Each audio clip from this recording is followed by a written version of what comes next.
Assalamualaikum warahmatullahi wabarakatuh.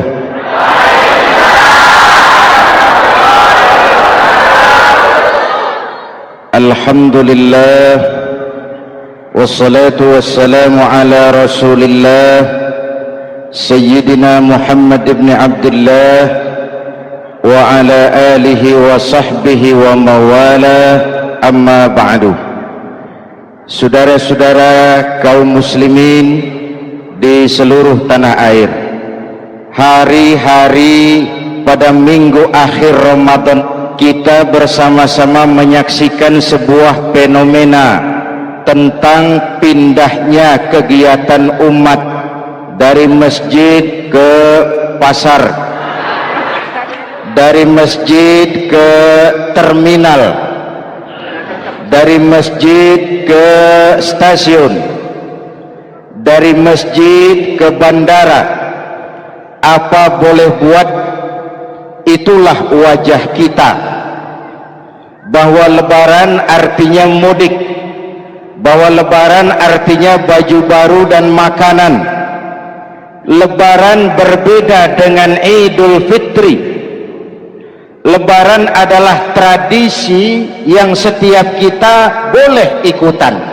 Siapa saja boleh ikut lebaran, tapi tidak tiap orang bisa merayakan Idul Fitri. Mau puasa atau tidak puasa, boleh lebaran. Tidak dilarang sama petugas keamanan. Mau ibadah Ramadan atau tidak melaksanakan ibadah Ramadan, boleh ikut lebaran.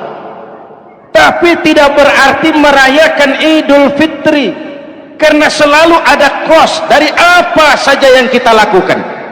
Saya mau cerita, mau dengar nggak? Ada dokter gigi, dokter baru, satu sore praktek, pasiennya 4 orang nunggu duduk jejeran. Dipanggil pasien pertama, diperiksa, berlubang giginya, dicabut tanpa dibius. Namanya dokter baru. Pasien ini teriak, aduh sakit dok, tidak kuat, sakit. Teriakannya keras sekali. Pasien yang 3 orang yang nunggu gemeter, lari semua. Selesai dicabut, diobati, selesai, tanya, sudah selesai dok? Sudah mas. Berapa biayanya? 200.000. Loh, biasanya kan 50.000, kok 200.000? Biasanya sih memang 50.000, tapi siapa suruh kau teriak? Yang 3 lari.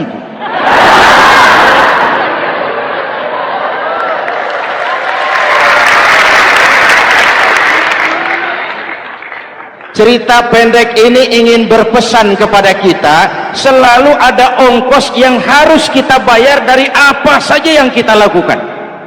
Mau ibadah atau tidak, mau jadi orang baik-baik atau jadi bajingan paling tengik, mau berbuat salah atau berbuat soleh, selalu ada kosnya, selalu ada ongkosnya.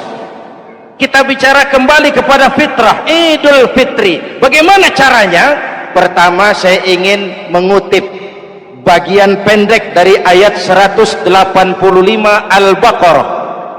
Walitukmilul iddata walitukabbirullaha ala ma hadakum wala'allakum tashkurun. Ada 4 hal dari cuplikan ayat pendek ini. Pertama, walitukmilul iddata, hendaknya engkau sempurnakan jumlah bilangan hari puasamu. Berpuasa sebulan penuh. Sebulan penuh itu bisa 29, bisa 30. Pak, kalau beda pendapat bagaimana? Ada yang lebaran tanggal 5, ada yang lebaran tanggal 6. Hadirin, bagi yang punya kemampuan berijtihad, silahkan melakukan ru'yatul hilal. Bagi yang tidak, lebih aman ikut pesan Nabi. Apa pesan Nabi? Fa iza ikhtalaftum fa alaikum bis sawadil a'zam ma'al haqqi wa ahlihi. Kalau kamu berbeda pendapat, ikut golongan terbanyak yang benar dan ahlinya. Jadi walaupun banyak, kalau tidak benar dan bukan ahlinya, tidak usah ikutin. Banyak benar dan ahlinya. Contoh, 100 insinyur berbeda pendapat dengan 10 kiai tentang doa kunut. Yang diikuti pasti 10 kiai, bukan 100 insinyur. Betul? Atau sebaliknya, 10 insinyur berbeda dengan 100 kiai tentang konstruksi jembatan.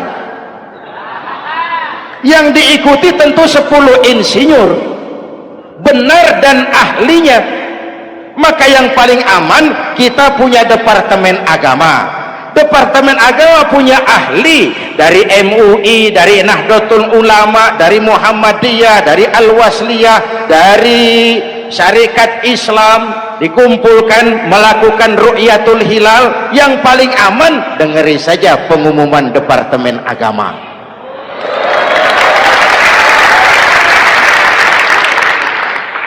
Tapi tetap menghormati mereka yang meyakini 1 Syawal jatuh pada tanggal 5. Beda boleh, marah jangan.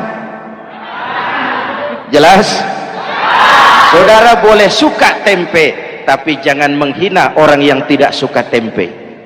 Saudara boleh senang tahu, tapi jangan ngenyek karo wong yang senang tahu. Hadirin yang saya hormati, walitukmilul iddata. Kalau mau kembali kepada fitrah, sempurnakan jumlah bilangan hari puasamu. Makna sempurnakan di sini 2, sempurnakan 1 bulan penuh dan sempurnakan semangat puasamu. Walaupun Ramadan berakhir, puasa jangan selesai. Kenapa?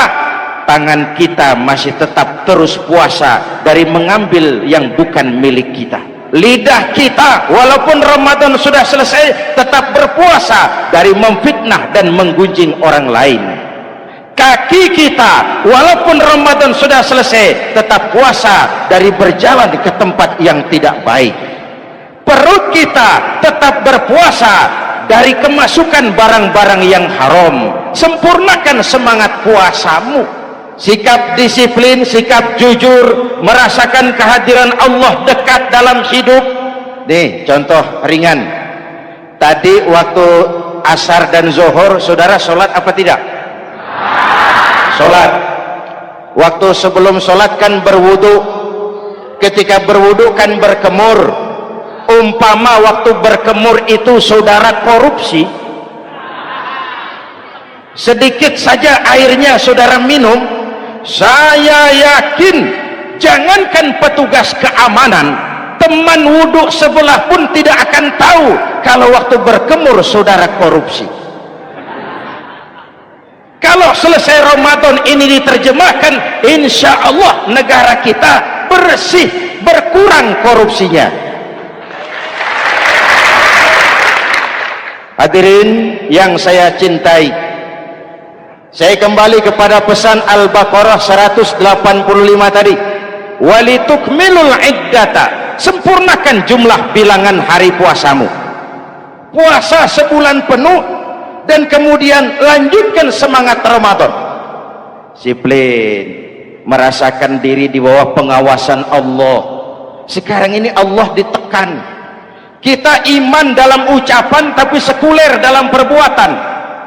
Tuhan cuma ada di masjid, di kantor Tuhan hilang, maka korupsi merajalela.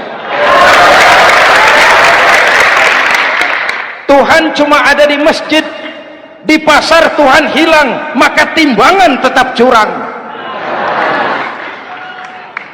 Iman dalam ucapan tapi sekuler dalam perbuatan. Kalau jiwa dan semangat Ramadan kita bisa terapkan, insya Allah korupsi akan berkurang. Sekarang kan kita prihatin, yang tadinya teriak-teriak wong cilik malah ribut rumah mewah. Yang tadinya teriak-teriak rakyat kecil sekarang malah ribut soal villa 5 miliar. Ini kan menyedihkan, memilukan dan memalukan. Tidak punya sense of crisis. Nah, saya juga nggak tahu apa itu. Udah dengerin aja, kenapa sih? usil bener. Padahal ekonomi kita masih terpuruk, lapangan kerja sulit, jumlah pengangguran rata-rata 2 juta orang per tahun, lapangan kerja baru sulit terbuka karena investor jangankan yang dari luar mau masuk, yang di dalam siap-siap keluar.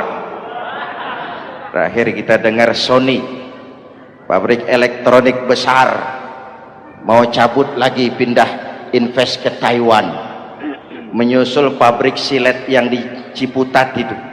Ketika ditanya apa investasi di Cina lebih murah, tidak, dia bilang lebih mahal, cuma lebih pasti.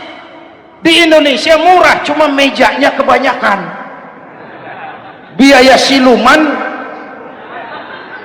namanya siluman nggak karu-karuan, keluar uang banyak, urusan tidak pasti, capek. Disahkan undang-undang penyiaran yang justru ditolak oleh masyarakat penyiar sendiri. Industri penyiaran bakal kolaps karena sekarang ini boro-boro mereka industri televisi mau break even point, mau pulang modal, dengan ke depan bisa bangkrut. Akibatnya bisa kita pastikan, jumlah pengangguran makin bertambah. Hadirin yang saya hormati, kita memang setuju jangan terlalu mengadopsi siaran-siaran televisi dari luar, kita harus punya filter. Tapi pada sisi yang sama kita juga harus memperhatikan lapangan kerja buat rakyat kita ini. Walitukmilul iddata, sempurnakan jumlah bilangan hari puasamu.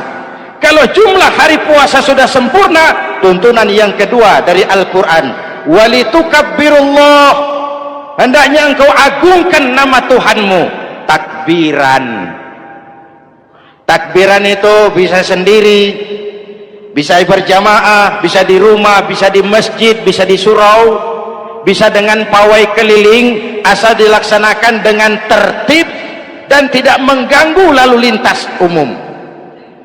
Prakteknya yang terjadi, pawai keliling itu mengganggu ketertiban umum, perang petasan, mengganggu lalu lintas. Terjadi macam, ada yang takbiran bawa bendera partai. Innalillahi wa inna ilaihi raji'un. Ini takbir politik.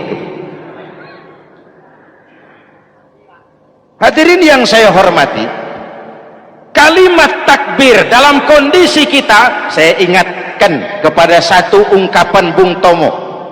Bung Tomo, pelaku sejarah, tokoh 10 November yang dikenal sebagai Hari Pahlawan, dalam satu pidatonya saya ingat pernah berkata, andai kata tidak ada kalimat takbir, ini ungkapan Bung Tomo, andai kata tidak ada kalimat takbir, saya tidak tahu dengan apa saya harus menggerakkan putra-putra terbaik bangsa untuk bangkit berjuang melawan penjajah.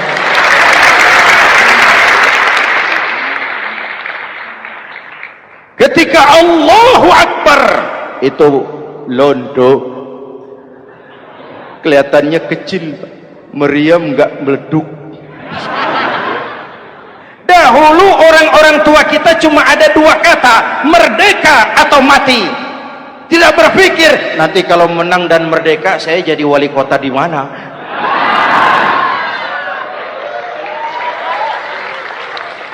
Kalimat takbir, bangsa ini harus bangkit dari keterpurukan. Bangsa ini harus bangkit mengejar ketinggalan-ketinggalannya. Bangsa ini tidak boleh terpuruk terus, dan semangat takbir harus menjiwai kita. Tidak ada capek dalam perjuangan, tidak ada puas dalam upaya. Keberhasilan cuma pengantar ke arah keberhasilan yang lebih baik lagi. Walitukabbirullah, hendaknya engkau agungkan nama Tuhanmu. Nama Allah menjadi motivasi besar dalam kehidupan kita.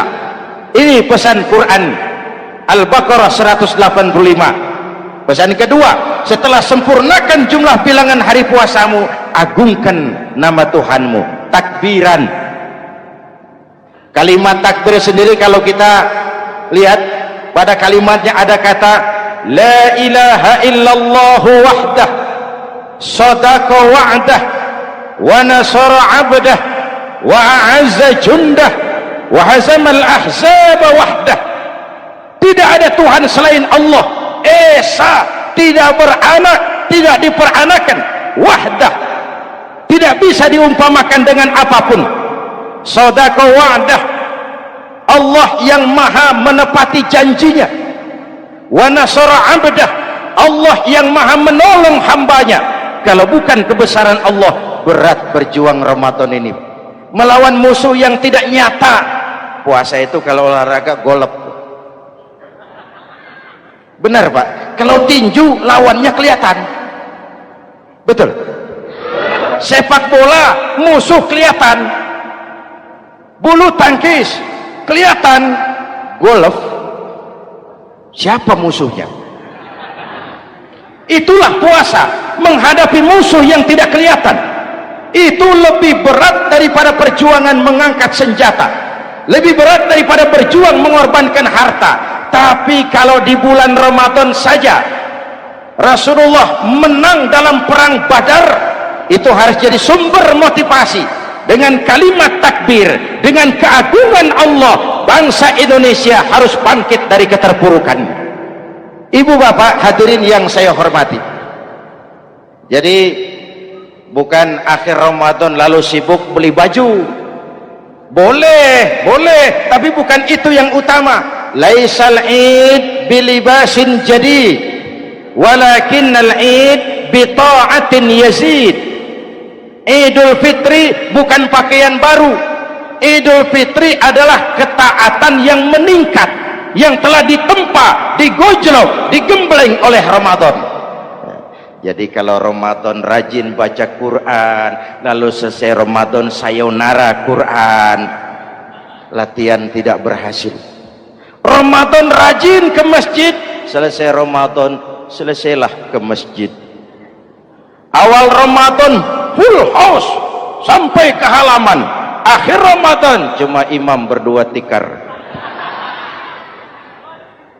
Masjid kembali senyap, padahal masjid adalah pusat kegiatan umat. Saudara lihat dari sejarah, ketika hijrah ke Madinah, Rasul singgah di Kuba. Apa yang beliau lakukan? Membangun masjid. Ketika sampai di Madinah, kesibukan pertama beliau apa? Mencari rumah dinas? Bukan. Kesibukan pertama beliau mencari lokasi di mana membangun masjid. Isra dan Mi'raj, perjalanan besar dimulai dari masjid ke masjid. Ini indikasi masjid memang merupakan pusat kegiatan umat.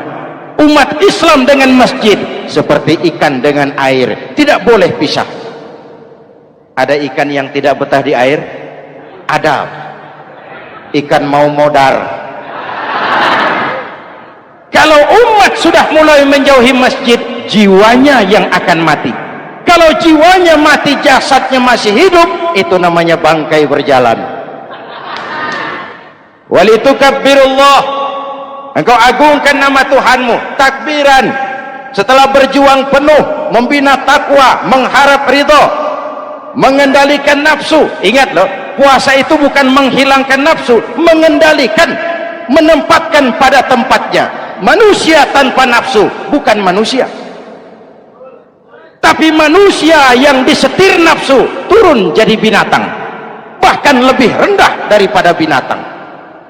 Puasa ini menempatkan nafsu di tempatnya. Hai laki-laki, kamu nafsu sama perempuan? Betul Pak. Perempuan suka laki-laki? Betul Pak. Boleh lewat sini, lewat pintu yang disebut nikah. Ini nafsu disalurkan lewat pintu yang disebut nikah. Jangan seperti ayam kawin tiap malam, nikah tidak mau.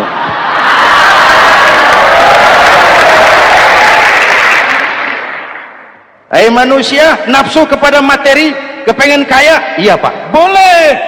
Usaha yang halal, jual beli yang halal. Wa ahallallahu al-bai'a wa harrama riba. Allah halalkan jual beli. Jangan ingin kaya lalu makan renten, ingin kaya lalu korupsi, ingin kaya lalu buka peternakan tuyul. Manusia ingin berkuasa, boleh, tapi tetap punya etika dan moral. Jangan ingin berkuasa lalu fitnah, ingin berkuasa lalu mengadu domba orang, ingin berkuasa lalu menghalalkan segala cara. Puasa menempatkan nafsu pada tempatnya. Manusia yang dikendalikan nafsu lebih puas daripada binatang. Saya punya ungkapan lama, sebuas-buasnya kerbau makanannya tetap rumput. Saya belum pernah dengar ada kerbau terlalu buas lalu makan roti. Betul? Tapi manusia kalau sudah dikendalikan nafsu, manusia bukan cuma makan nasi, aspal, semen, kertas, minumnya solar, jauh lebih puas daripada binatang. Inilah puasa. Arep nguwong ke wong, agar manusia itu jadi dirinya, fitrahnya, jangan dikendalikan oleh nafsu. Kita ini sudah diciptakan fi ahsani takwim. Hadirin, yang ketiga pesan Al-Baqarah 185 tadi, setelah sempurna jumlah bilangan hari puasa lalu mengumandangkan takbir, membayar zakat fitrah. Kenapa itu kita lakukan? Mengagungkan nama Allah, ala ma hadakum, agungkan nama Allah yang telah memberikan hidayahnya kepadamu. Masya Allah nih, hidayah, kita bersyukur. Hidayah ini hak prerogatif Allah, diberikan kepada siapa saja yang dikehendaki oleh Allah. Kita bisa lihat dalam sejarah, ada anak Nabi tidak mendapat hidayah, tidak terpanggil mengikuti kebenaran yang disampaikan oleh bapaknya, namanya Kan'an, putra Nabi Nuh. Ada ayah Nabi bernama Azar, ayah Nabi Ibrahim, putranya penegak tauhid, ayahnya produsen berhala. Ada istri Nabi, istrinya Nabi Lut, tidak mendapat hidayah, tidak terpanggil mengikuti kebenaran. Lalu Abu Jahal, Abu Lahab, paman Nabi, melihat Nabi, menyaksikan mukjizat, mendengar wahyu, melihat tutur kata Nabi, hidayah tidak datang kepada dia, maka mereka tidak terpanggil mengikuti kebenaran. Kita alhamdulillah keponakan Nabi saja bukan, mendapat yang namanya hidayah ini harus kita pelihara, kita jaga baik-baik, karena ini merupakan hak prerogatif Allah. Yahdi man yasha, diberikan kepada siapa saja yang dikehendakinya. Hadirin, sembari kita mengambil pelajaran tentang Kan'an yang tidak dapat, putra Nabi Nuh. Ini saya ngambil bagian cerita sejarah, masih mau dengar? Nabi Nuh diberi umur 950 tahun, berdakwah sepanjang hidup. 800 tahun beliau dakwah, dapat pengikut tidak lebih 80 orang, rata-rata 10 tahun satu. Yang dihadapi ini umat yang kurang ajar, bandel, bajingan, tengik. Kalau diceramahi, telinganya ditutup dengan tangannya. Ini saking kurang ajarnya ini umat. Diberikan dakwah, telinganya ditutup dengan tangan. Nabi Nuh ketika di puncak kesabarannya munajat, ya Rabb, bagaimana Nuh? Siang malam saya berdakwah kepada umat ini, saya sampaikan risalahmu, saya canangkan seruanmu, saya sampaikan ajaranmu. Inni da'autu qaumi lailan wa nahara, siang malam saya berdakwah kepada umat. Wa inni kullama da'autuhum ja'alu asabi'ahum fi adhanihim, tiap kali saya sampaikan dakwah kepada mereka, mereka tutup telinganya dengan tangannya. Saya tidak sanggup menghadapi umat seperti ini, ya Allah. Habis mau kamu bagaimana Nuh? Sikat saja sudah semua ini. bikin mati saja. Nanti kalau punya anak, anaknya kafir lagi. Lebih baik bapak moyangnya, mbah-mbahnya sikat semua. Rabbi la tazar 'alal ardi minal kafirina dayyara. Jangan disisakan orang kafir, habisin semua. Itu mau kamu? Iya. Buat kapal Nuh, nanti aku turunkan banjir. Dengan apa saya membuat kapal ya Rabb? Pakai kayu. Nuh, kayunya dari mana ya Rabb? Dari pohon tentu. Pohonnya belum ada ya Rabb. Tanam dulu. Nuh membuat kapal, kayunya nanam pohon dulu. Apa artinya? Perjuangan bukan simsalabim abracadabra. Perjuangan bukan makan lombok, ini hari dimakan, ini hari pedas. Perjuangan itu proses. Ada keringat, ada air mata, ada darah, tempo-tempo nyawa. Itulah perjuangan. Sudah pohon ditebang, buatkan kapal di tengah kampung. Umat unjuk rasa lagi. Nuh makin gila, bikin kapal di tengah kampung, mau belayar kemana? Selesai Nuh, selesai ya Rabb. Naik orang-orang yang beriman bersamamu, naik. Binatang serba sepasang, naik. Naik Nuh, naik orang beriman, naik. Binatang serba sepasang. Gerimis mulai turun. Setelah kapal semua terisi, Nabi Nuh kontrol. Sudah naik semua? Sudah. Nuh, Mas Bejo ada? Ada. Bawa painem, naik sudah, masuk. Oke. Hei, Kan'an anak saya ikut tidak naik kapal? Kami tidak lihat. Nuh turun ke bawah. Ada Kan'an? Kami tidak lihat. Nuh naik ke atas buritan. Kelihatan Kan'an tidak ikut naik kapal, kumpul bersama orang kafir di daratan. Inilah potret kehidupan. Kumpul dengan orang-orang kafir. Berapa banyak anak-anak kita tidak mau ikut orang tuanya ke masjid, kumpul dengan orang-orang kafir di tempat maksiat. Nuh karena sayang kepada anak, dari atas kapal memanggil, ya bunayyarkam ma'ana. Ya, ini bahasa orang manggil, Pak. Kan'an, kesini nak, naik kapal sama papi.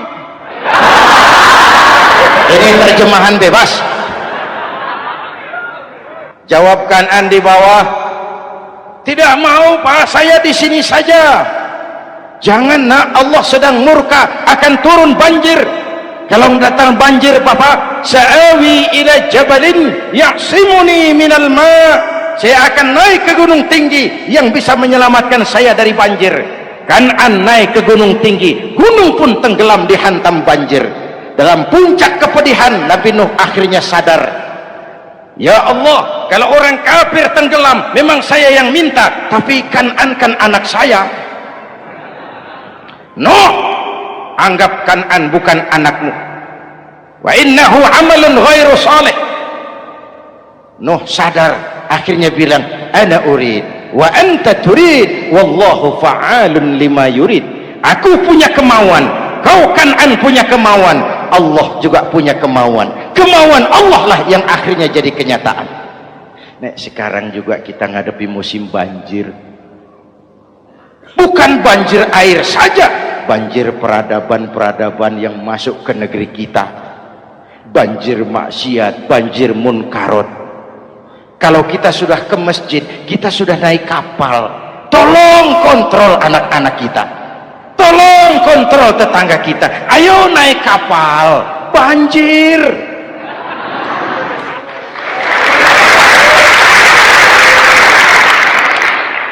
Ditutup ayat ini dengan wala'allakum tashkurun. Atas hidayah yang diberikan kepada kita, kita bisa melaksanakan ibadah Ramadan, bisa takbiran, dan diakhiri dengan ungkapan tasyakkur. Tasyakkur dan tafakkur, mensyukuri nikmat. Saya berulang kali mengingatkan, nikmat bisa berubah menjadi azab kalau kita tidak pandai mensyukurinya. Bayangkan Pak, tahun 87-an kita itu jadi negara yang berswasembada pangan. Beras kita cukup untuk rakyat kita. Sekarang kita jadi pengimpor beras terbesar. Kita beli beras ke Vietnam, kita beli beras ke Thailand, ke negara-negara yang lebih kecil dari kita. Kenapa? Karena sawah kita tanami gedung dan beton. La in syakartum la azidannakum wa la in kafartum inna adzabi lasyadid. Kalau kamu bersyukur, aku tambah nikmat. Kalau kamu ingkar, tidak pandai bersyukur, awas, azabku pedih. Maka ungkapan saya, orang kaya bisa masuk surga karena hartanya, orang kaya bisa masuk neraka juga karena hartanya. Syukur apa tidak syukur? Pejabat bisa masuk surga karena jabatannya, pejabat banyak yang masuk neraka juga karena jabatannya. Syukur apa tidak syukur?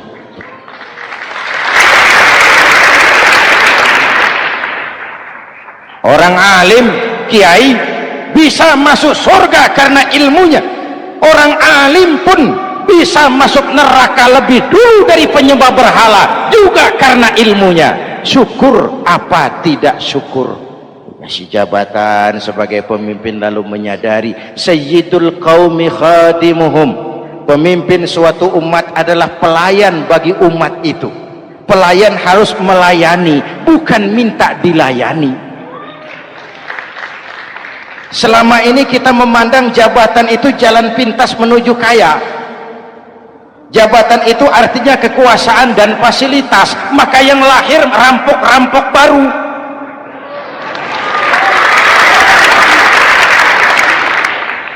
Jabatan adalah alat untuk pengabdian di tengah rakyat yang sedang susah, di tengah negara yang sedang terpuruk. Kita memerlukan pemimpin-pemimpin yang sadar sayyidul qaumi khadimuhum. Pemimpin suatu kaum adalah pelayan bagi kaum itu sendiri. Ibu bapak hadirin yang saya hormati, dengan mensyukuri itu maka makna Idul Fitri meresap kembali kepada fitrah kita sebagai manusia, fitrah kesucian. Secara sederhana orang gambarkan kembali kepada fitrah seperti bayi baru dilahirkan oleh ibunya, bersih, suci, tanpa dosa, lantaran sudah dibersihkan oleh ibadah Ramadan. Tapi para ulama khalaf ada yang mengartikan fitrah itu kecenderungan kepada kebajikan, kecenderungan kepada kebaikan. Itu juga fitrah. Kembali kepada fitrah manusia, kecenderungan untuk berbuat baik. Kita lahir bayi, tidak punya dosa, betul? Tidak ada dosa warisan dalam Islam. Kalau harta warisan ada, dosa warisan tidak. Karena itu dalam Islam juga tidak ada penebusan dosa. Kalau dosa bisa ditebus dengan uang, tentu Menteri Keuangan nomor 1 masuk surga.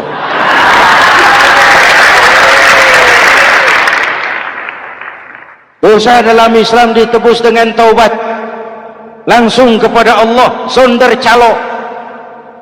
Hadirin yang saya hormati, kembali kepada fitrah seperti bayi baru dilahirkan oleh ibunya, bersih, tidak punya dosa kepada Allah lantaran sudah dibersihkan oleh ibadah Ramadan.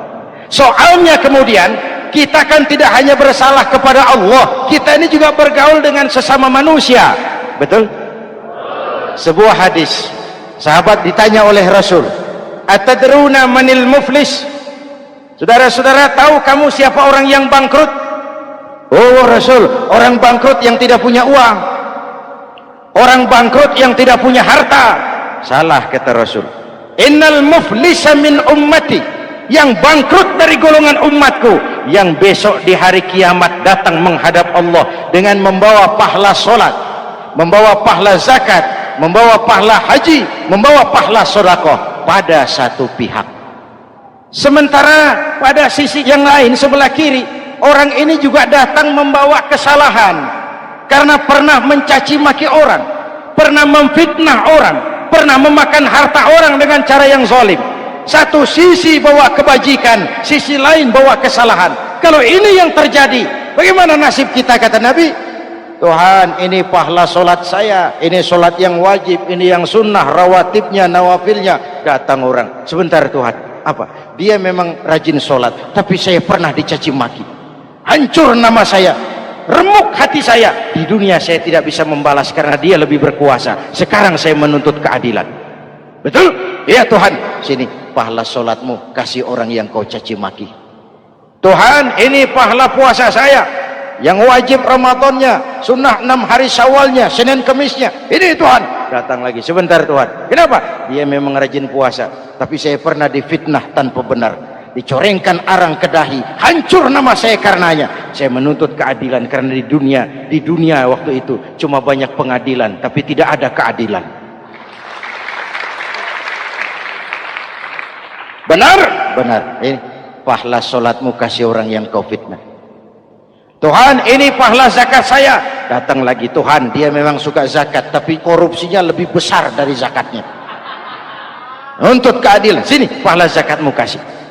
Kalau habis pahala kebaikan, orang yang menuntut masih banyak, diambillah dosa orang yang kita sakiti, diberikan kepada kita. Pahala dipreteli, dosa diberikan. Apa enggak bangkrut?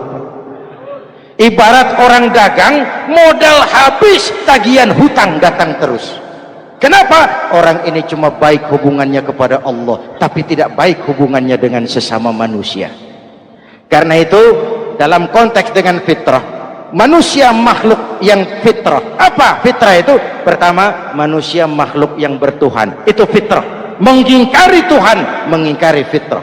Yang kedua, manusia makhluk sosial, zon politikan. Itu fitrah. Kita tidak bisa hidup sendiri. Betapa dan siapapun kita memerlukan yang lain. Maka nuansa Ramadan intinya adalah silaturahmi. Nuansa Idul Fitri silaturahmi antar sesama kita. Ada baiknya saya ingatkan lagi sebuah hadis. Masih mau dengar? Selesai sholat Id, sahabat mendengar Rasul mengucapkan amin 3 kali. Amin, amin, amin. Ya Rasul, ada apa? Tadi turun Jibril selesai sholat, mau berdoa. Muhammad, aku mau mohon kepada Allah, mau kau aminkan? Silahkan Jibril. Jibril doa, Rasul amin. Doanya 3 macam permohonan, maka Rasul 3 kali mengucapkan amin. Kalau sudah Jibril yang doa, Rasul yang amin, apa iya doanya ditolak?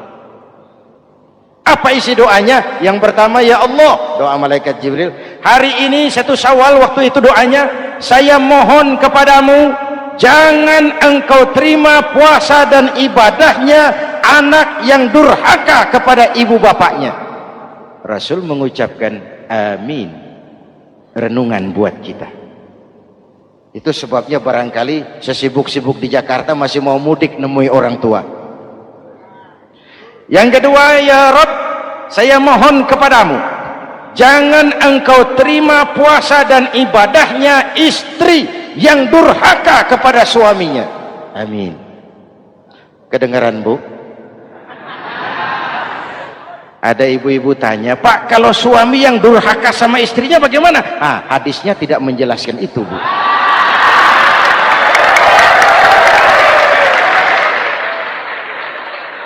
Lo menang sendiri. Yang jelas suami itu presiden rumah tangga, dimintakan tanggung jawab tentang istrinya. Nah, istri swargo manut neraka kadut. Ketika pulang Isra Mi'raj saja Rasul bercerita, aku diperlihatkan neraka. Neraka ya Rasul? Iya. Lalu aku lihat isinya kok kebanyakan perempuan. Perempuan. Laki bagaimana? Laki juga tidak sedikit, cuma kebanyakan perempuan. Ya Rasul, apa mereka tidak sholat? Sholat. Apa mereka tidak ngaji? Oh, rajin mereka sama suaminya. Kenapa banyak mereka di sana? Rasul senyum dan menjawab, hunna yakfurnal asir. Umumnya perempuan kurang bisa terima kasih sama suaminya.